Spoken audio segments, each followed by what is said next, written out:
I am all kinds of giddy because March is my favorite month. It marks the beginning of spring. Daylight savings is just around the corner. It's the month when I was born. Shout out to you if you're a March baby too. And it's Women's History Month. What a great time to be empowered and inspired by what other women have accomplished over the years. Who's your favorite? Who inspires you? Actually, I have a better question for you. What about your own accomplishments and who have you touched, moved, and inspired in your life? Now, if you're struggling with that thought, if you have a hard time thinking that you've made a difference in someone's life and you're hard on yourself, wondering why someone else is getting more done in their lives, or you're overwhelmed and you're feeling stuck, that inner bully is definitely showing up in the moment. How many times do you let that doubt creep in? You allow the inner dialogue to take over, and enter stress. I get it. I've dealt with it too. Here's a little story for you. My dad used to call me a worry wart because if I could worry about something, I would find it and I would definitely worry about it to the end of time. In fact, I had this ridiculous game that I used to play. I called it the if-then game. Yeah, I even gave it a name. And it made no sense at all. It would go something like this. If I can toss that little piece of paper into the wastebasket, then I'm going to get an A on my test. Yeah, like I said, it makes no sense. Here's another one. If I can make that light before it turns red, I'm totally going to get asked to prom. So, spoiler alert, I got asked to prom, but it really had nothing to do with me making the red light. It's ridiculous, right? How the hell did any of this benefit me? What was the value in that kind of game? Reality check, it had no positive impact on my life. If anything, it made me more stressed, and I was putting way too much pressure on myself. You see, stress consumed me as a kid, and it didn't stop there. The smallest things would worry me. I was anxious. I would have panic attacks about things I couldn't control. Yet the one thing I actually could control was my thoughts about the thing I was stressing about. Imagine that. It was a vicious cycle. But I didn't have the tools. And I felt the overwhelm, and I felt it often. And it sucked.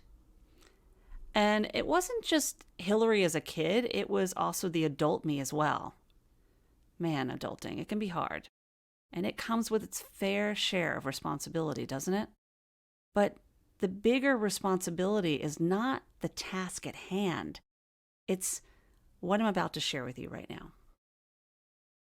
I figured something out.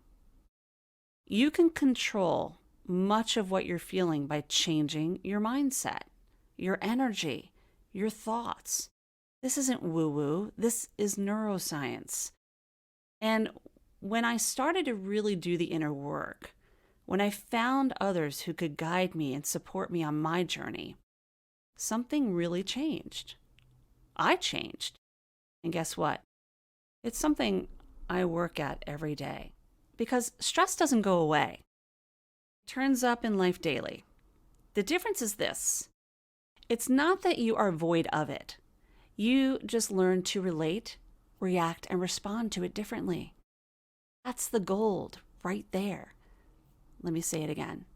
Relate, react, respond. The moment you get that in check, you open yourself up to a whole lot of goodness in life. But how? Yeah, I ask myself that question a lot. And it is pretty common to have doubt. After all, that's where our brain loves to go. Fight, flight, or freeze, right? Amy, the amygdala, is like a scared animal running for shelter. And when that happens, you spend a lot of time visiting Skeptical City, questioning yourself, your actions, feeling stuck. The big shift is deciding how long you want a vacation there. Stress Central? Please. There are plenty of other stops on this train I would rather get off at. So let's make that happen. And here's the good news. Like I said, March is the Wonder Month, my month, your month, Women's Month. So the best gift I could receive to celebrate another trip around the sun is to give you the gift of healing. We're going to hug it out together.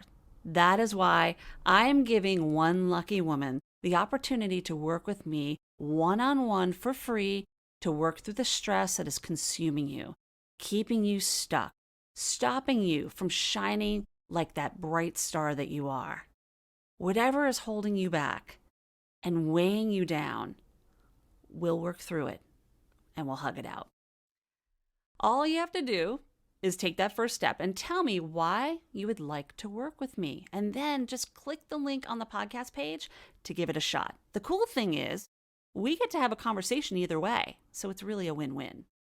So while I have you for the next few minutes, let's do a moment of mindfulness with my dear friend Lipbone, who shares his music on every episode to accompany us on the journey. Let the music guide you as you close your eyes and take a deep breath and ask yourself this question.